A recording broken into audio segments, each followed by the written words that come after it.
Berarti hari ini ada semua ya. Oke, coba guru minta tolong cek bawah lorong barangkali ada sampah. Guru minta tolong diambil dan dibuang di tempat sampah. Sudah bersih? Sudah. Oke.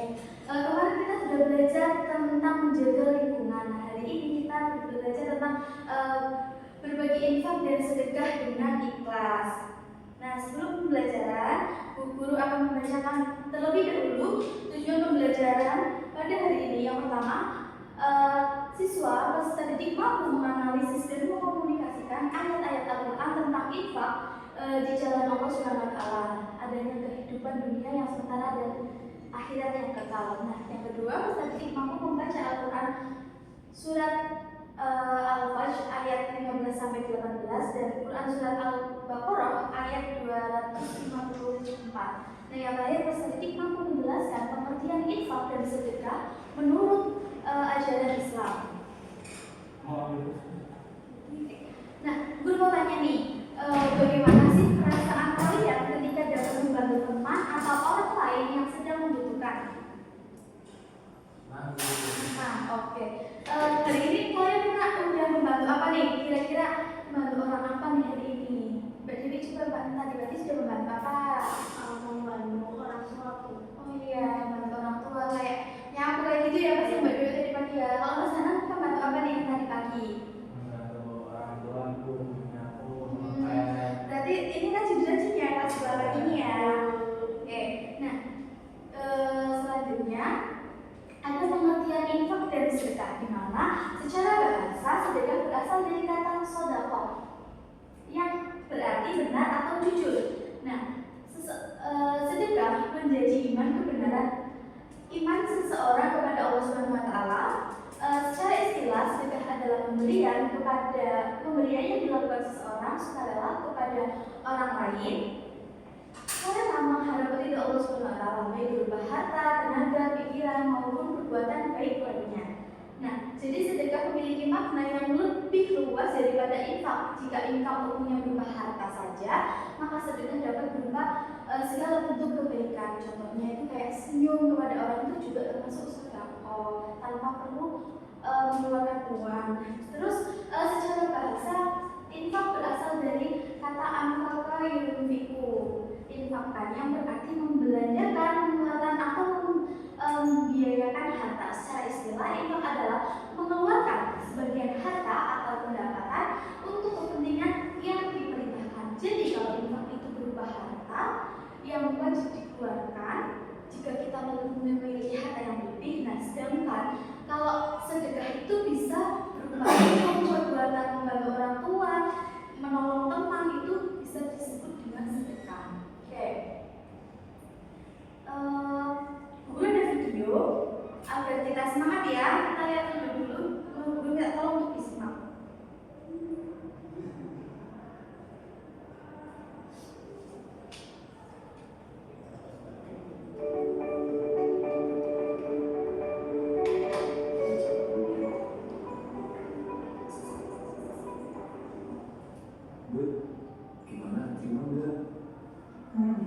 Belum bro.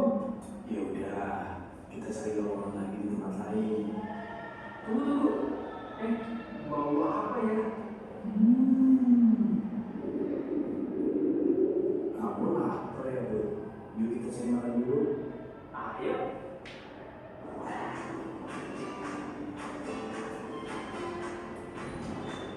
Permisi mas, mohon bantuan sejelasnya untuk saudara-saudara kita yang menjadi korban bencana alam. Bro, yuk kita bantu mereka. Kita juga lagi nyari kerja man. Kita juga lagi butuh uang buat ongkos kesana kesini dan buat makan. Udah deh, masih banyak orang lain yang lebih mampu dari kita.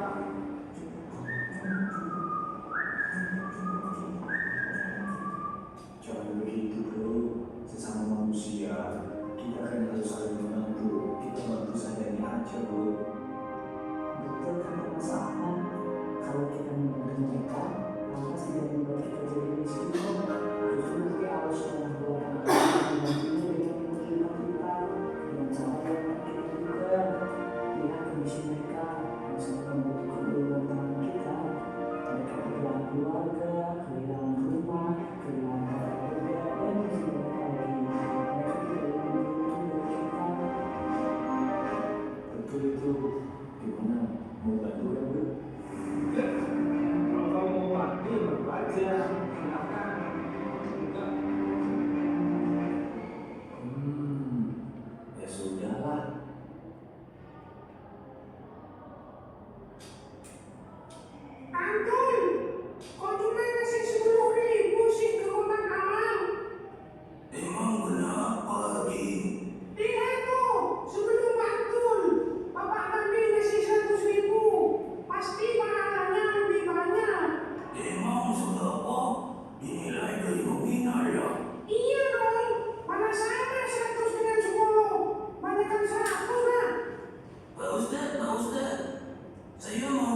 tafakkur.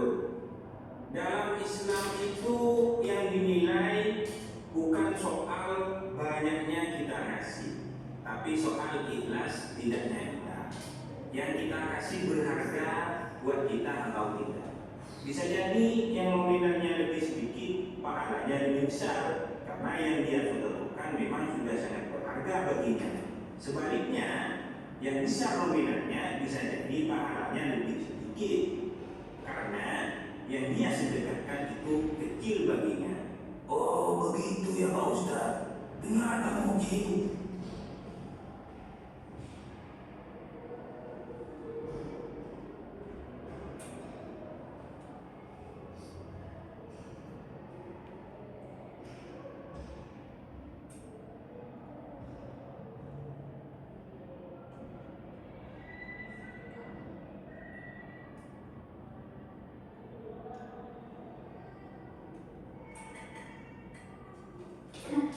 Sebelum kita lanjut ke materi, kita tepuk semangat dulu ya anak-anak, biar semangat. Tepuk semangat.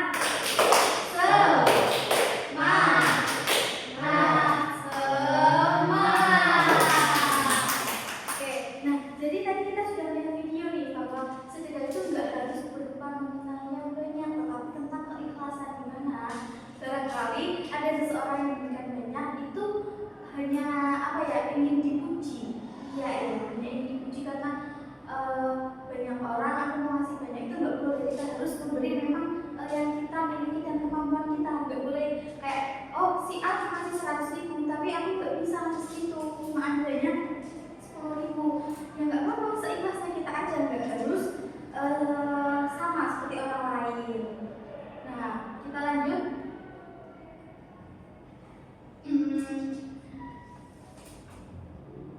Ya, di sini ada Quran surat Al-Fajr ayat 15 sampai 18. Guru minta tolong Mas Hana untuk membacakan ya Mas. A'udzu billahi minasyaitonir rajim. Bismillahirrahmanirrahim. Fa ammal insanu idza mabtalahu rabbuhu fa akramahu wa na'amahu fa yaqulu rabbi akraman. Wa amma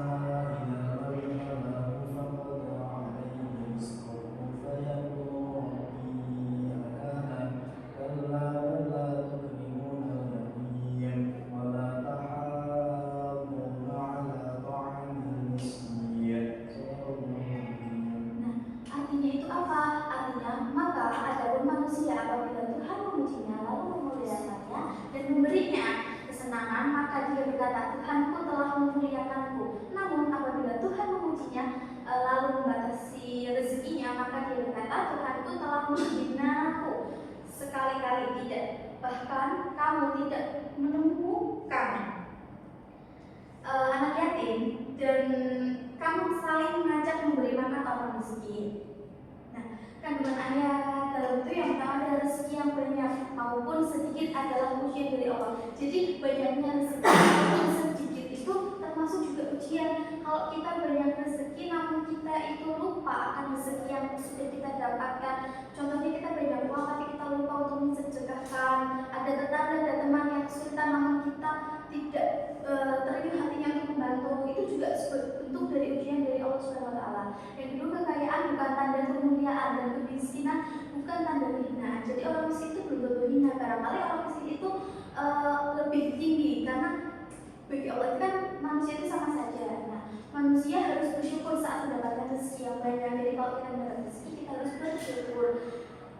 Manusia harus bersabar saat mengalami kesulitan. Jadi setiap manusia itu pasti ada cobaannya masing-masing. Nah, Allah memerintahkan untuk memuliakan dan menyayangi anak yatim. Ini kan hari yang itu ya juga biasanya buat sama anak yatim itu. Kalau kita mampu, dirasa juga bisa membantu, ya kita bisa menyisihkan sedikit harta kita untuk anak yatim. Nah, Allah juga memerintahkan untuk membantu dan memberi makan orang miskin. Nah, yang terakhir, umat Islam dianjurkan untuk peduli dan berbagi kepada sesama melalui infak dan sedekah.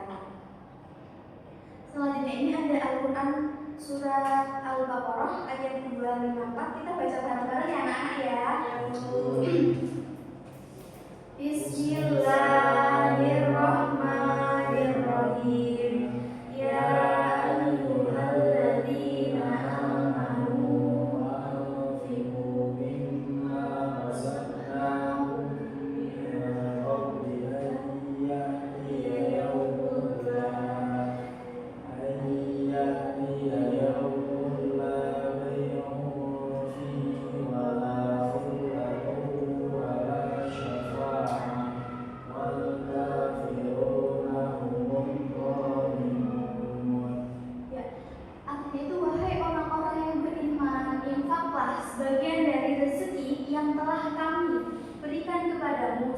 datang hari ketika tidak ada lagi jual beli, tidak ada lagi persahabatan, dan tidak ada lagi syafaat. Orang-orang kafir itulah yang diselir.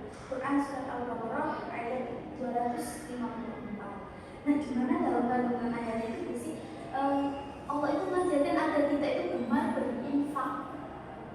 Nah, terus juga tidak menunda kebaikan. Kalau kita bisa menolong, kita bisa membantu, kita bisa memberikan sebuah kebaikan, segerakanlah. Terus juga memanfaatkan rezeki di jalan Allah Subhanahu wa taala.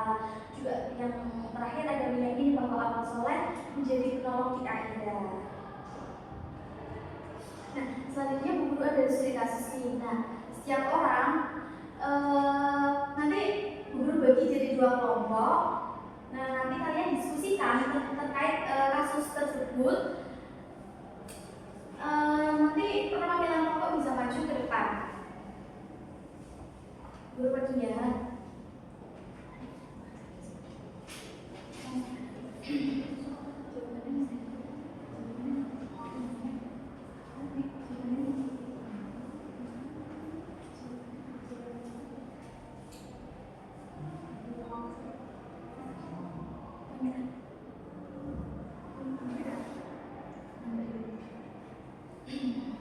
Guru kasih waktu 10 menit ya, cukup nggak anak-anak?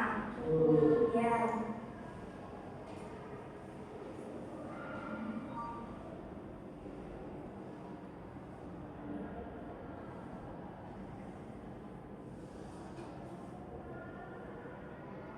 Sudah?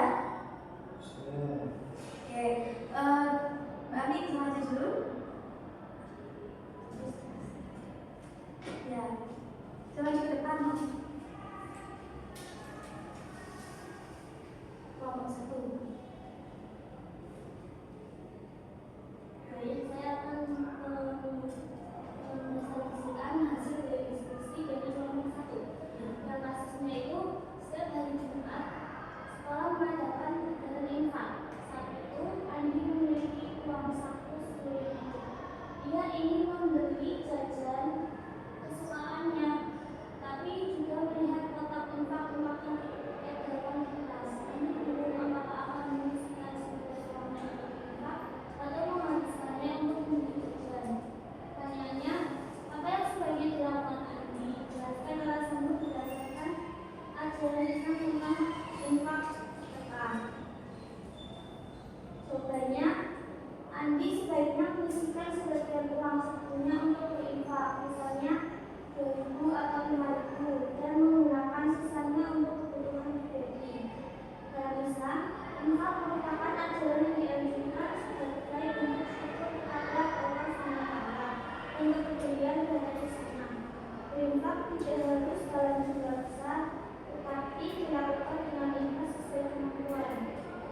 Allah SWT menjanjikan pahala dan keberkahan bagi orang yang gemar berinfak.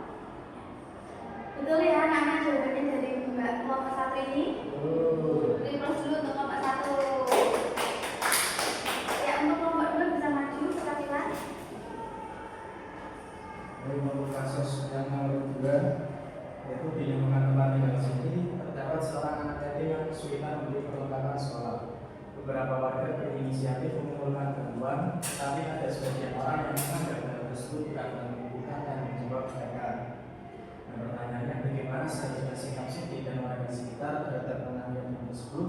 Jelaskan kaitannya dengan kandungan Quran surat Al-Fajr ayat 17-18. Jadi Siti dan warga sekitar itu seharusnya peduli dan ikut membantu anak yatim tersebut sesuai kemampuan masing-masing.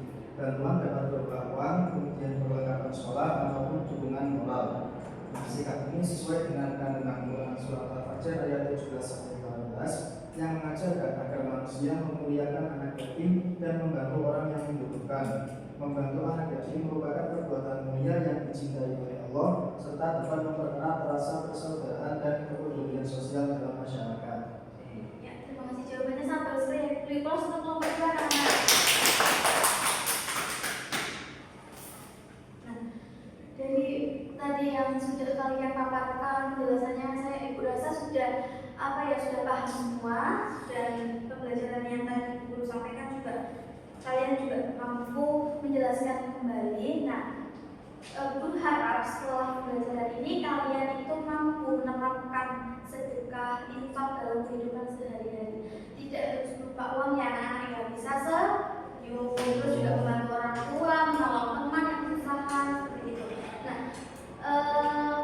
karena waktunya sudah habis, kita simpulkan bersama tentang infak dan sedekah.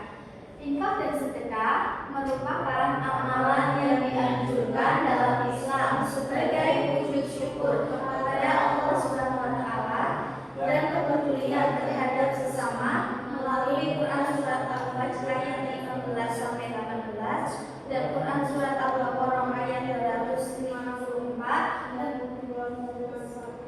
umat Islam diajarkan untuk berbagi kepada yang membutuhkan, terutama anak yatim dan orang miskin. Dengan berinfak dan bersedekah secara ikhlas, seseorang akan memperoleh keberkahan dan keberkahan.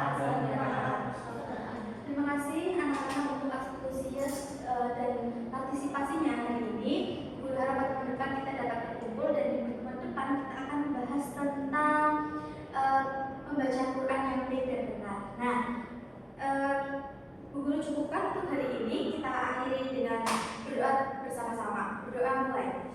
Bismillahirrahmanirrahim.